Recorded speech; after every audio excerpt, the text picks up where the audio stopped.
In this video, I'm sharing with you about my 25+ year long health journey.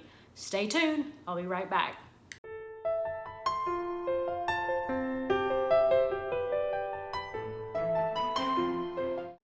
Welcome to The Long Run with Joel and Christy. I'm Christy, and as Joel says when he does a video by himself, I'm flying solo today. We actually decided to do our health journey videos separately because we realized if we didn't, this was going to end up being a 40-minute long video. So if you didn't catch Joel's journey, I'll put a link right here, and you can go back and see how he lost 40 pounds and became a soon-to-be 5-time marathon runner. He's pretty inspiring. Now, on to my story.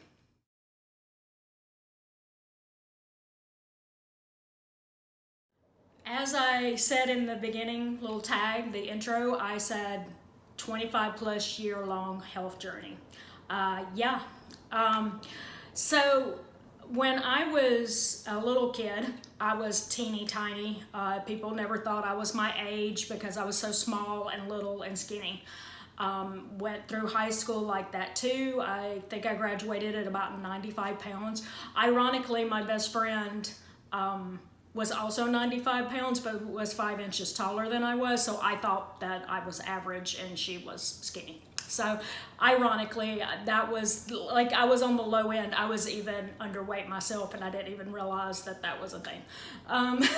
Just teenager stuff, right? So when Joel and I got married, I was 105 pounds. When I found out I was pregnant with my first son, I was 105 pounds. So really skinny, still on the small side for my height, which is 5'1". After I had him, I weighed 135 pounds. And when I went for my, checkup after having the baby, he was like, "You're overweight. You need to lose weight. Here's this diet, a low-fat diet. You need to do that. And here's an exercise video, and you need to exercise every single day. Don't skip, because you got to get that weight off of you." Wow, it was the first time I had ever felt fat.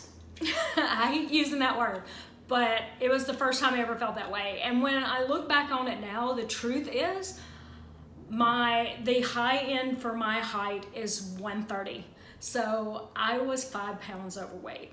5 pounds overweight, and I felt fat because he had said it that way. And I did the low-fat diet thing for a good long time. I tried over and over and over. And while I'm not demonizing low-fat diets, but what I am saying is that along with the low-fat diet craze came this marketing campaign where they have all these great low-fat foods for you that are packaged and boxed, and it had the word reduced fat or low fat, and you'd get that, and you'd get your your cookies that you could eat all you wanted to because they were low fat, but they had sugar in them. So I didn't really, and no one did. Everybody thought that was eating that diet that this was a good one. Like, this is what you do low fat. You count your calories and you eat your snack wells and everything is fine. So I went on like that for several years. About 3.5 years after our first son, we had our second son, and while I was pregnant with him, I ended up with gestational diabetes because although I had been trying for so long, I was just yo-yo dieting. Like every time I turned around, all of a sudden I was gaining the weight back, and then I would try harder and I would cut more and all that kind of stuff like that. So I was about 145, and I ended up with gestational diabetes. And they said, "It's because you're overweight. That's why you got gestational diabetes." And the thing was, at that time, we did not know that I had a family history. My dad had diabetes, and my grandmother on my mother's side had diabetes, so it was like on both sides. I was like, so it was also a family history. They just didn't know about it at the doctor's office because it had not been diagnosed in either one of them yet. But I digress. So while I was pregnant with him, I ended up having gallstones and kidney stones. And so after I had him, it took me about 6 months to actually recover from all that. Like, I knew something was hurting, and so I go to the emergency room, and they finally found out I had gallstones, so I had gallbladder surgery. And then after the gallbladder surgery, something was still hurting, and then they kept saying it was this or this or this, and what it was the kidney stone that was the size of a quarter, according to them, and was never going to pass. It was just beating around inside my kidney and like giving me excruciating pain. If you've ever had a kidney stone, comment below. They say kidney stone is worse. Some people say kidney stones are worse than having a baby. And, like if it actually tried to pass, maybe I would actually know that, but it wasn't. So I don't know, they're both pretty bad. So anyway, comment below if you've ever had a kidney stone. So after that 6-month period and me finally getting, fixed, I was still dealing with some health issues, right? And it had caused me during that 6-month period to lose weight rapidly. So after having my second son, I was not a bad weight. But then after I was fixed, so to speak, and I actually could eat food again, because when you're hurting and you're in pain, you're not eating anything. When I was finally eating again, I started gaining the weight again. So I went back on the low-fat diet and did that for several years. There were times in all this period where I would go off diets just because I would get so frustrated because it wasn't working. So, I'm not saying that I was on the diet all the time, but there were times when I was strict on the diet and would go but that's yo-yo dieting. Like, you get tired of it and you want to live like normal people. So anyway, few years after that, the Atkins diet became a craze. And so I did that. And you guys, I lost a lot of weight on the Atkins diet. I will tell you that. But here was the problem, was that Joel was in church ministry. He was a pastor at the time. And so we were constantly going to social events. And believe it or not, back then, they didn't have, if you were eating out, there wasn't any low-carb foods. You had to sit there and, tell them that you want a hamburger without a bun on it, and they would look at you like you were from another planet. Or you would say, you'd go to a holiday dinner with the church people, and there would be nothing there that you could eat. So I was constantly telling myself, I'll eat it tonight, and Monday I'll go back to the first step, the first phase, and start over again. So, I'm not saying I didn't lose weight. It just made it really tough, and I knew that I really wasn't doing myself any favors by eating that way, constantly going back and forth. And so after a while, we finally decided that it wasn't a good idea for me to stay on it, just because of that. So that took me into a period of time where I was constantly going on a diet, and it could be a diet from, I'd see a magazine at the register in the grocery store that promised you'd lose a certain amount of weight by Christmas, and I was on board.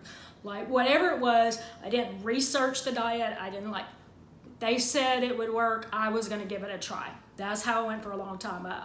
I said in one of my blog posts, which I'll link our blog down in the bottom of the description if you want to read any of that stuff.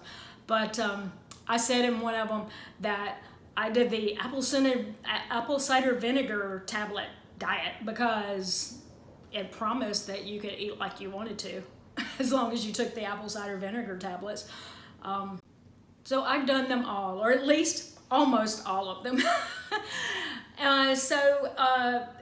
Probably about 10 years ago, it's right on the maybe a little bit longer than that. Right before Joel started running, I went to a weight loss clinic. That's the first time I'd ever tried a weight loss clinic. So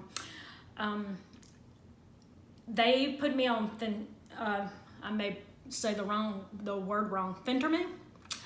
I'll put it right here so that y'all can see what word I'm saying.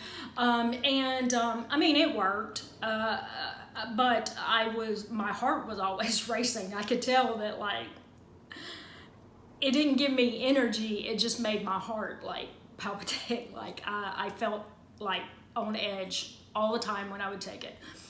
Anyway, I lost like 30 pounds, and I remember one day being in his clinic and he said, "You must be feeling so good having that 30 pounds off. You only have like 15 more to go." He said, "You just must have so much energy." And I said, "Not really." And it was the truth. I was tired all the time. And he was like, "How is that possible?" And I was like, I don't know. I mean, like, I wake up and I'm exhausted all the time. And so he said he wanted to run some tests on me. So they did a sleep test, hormone test, all that kind of stuff like that. All came back negative. There was no reason why I should be tired if I was losing weight. Like, that's what he said.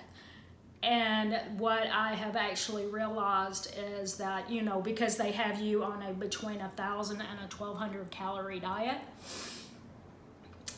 it's not enough calories to survive. And then also to tell you to exercise harder. Like, so they cut your calories all the way back, which for me would have been, because I'm really short, would have been about 1,000 calorie cut a day. So like, if you did the test, like the little charts or grams, they would say that for someone my height, I would need to eat somewhere around 2,100 calories a day to maintain,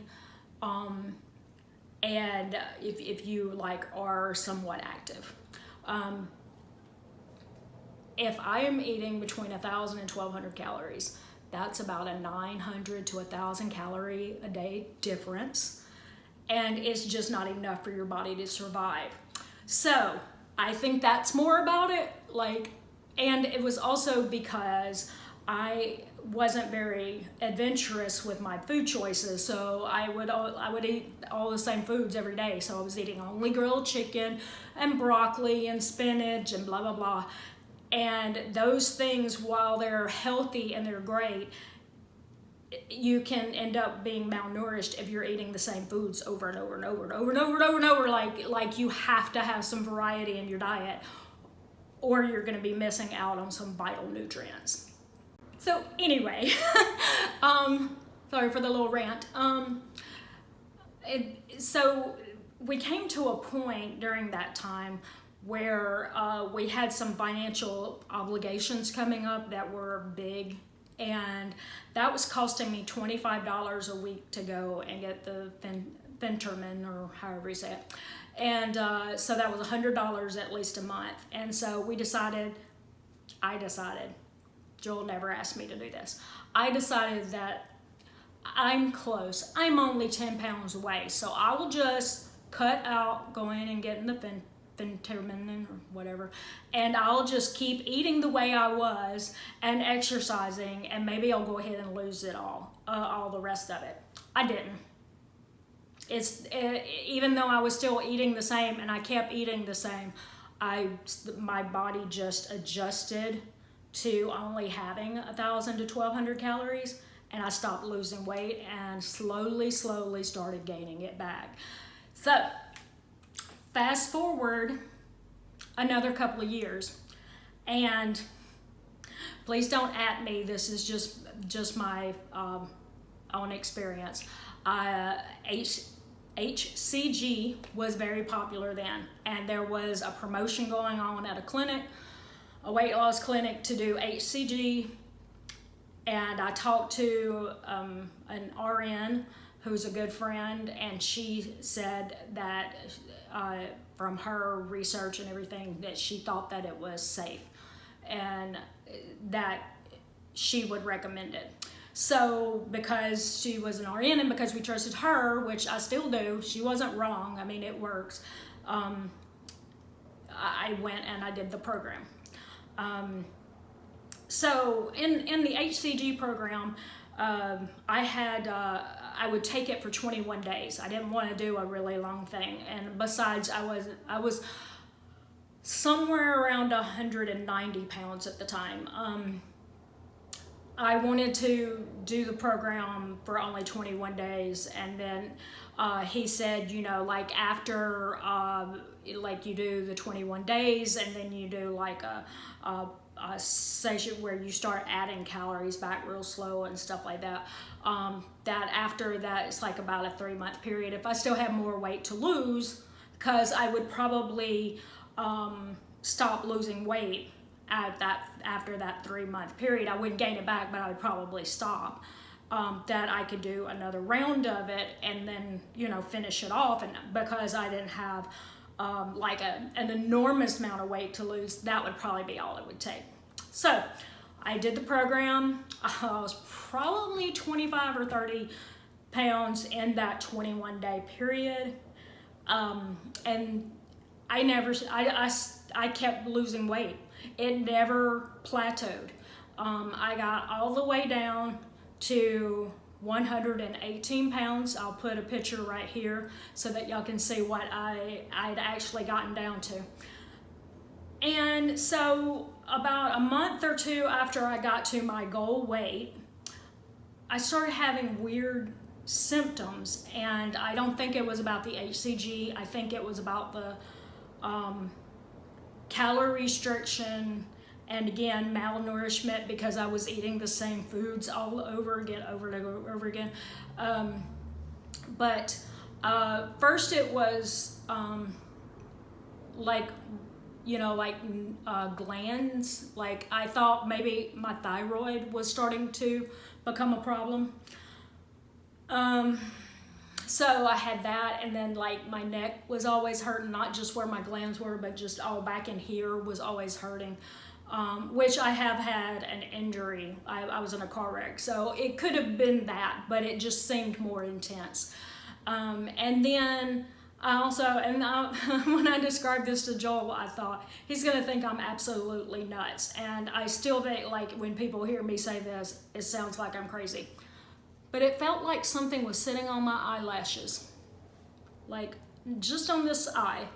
Just felt like it was weighing it down. And I tried Googling it. I went to the eye doctor. They said, nothing's wrong with your eyes. We don't see anything.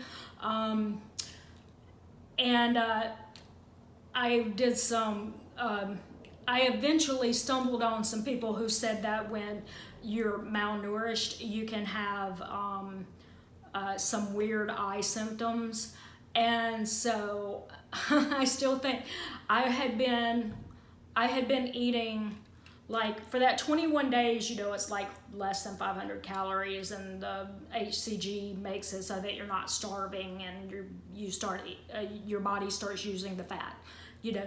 But after that, like, you go from 500 to 750, and the HCG is working its way out of your system. 750 to 1,000, and the HCG has pretty much left your system, but you're still eating that amount. Then it's 1,000 to 1,200, and I had been eating like that for a 10-month straight time because I never stopped losing weight. It never plateaued. So that's a really long time to go on very restricted calories. So I think that's where the malnourishment came from. And like I said, I don't think that he thought that anybody would just keep losing weight. He thought I would stop losing weight or plateau at the 3-month period and have to redo it.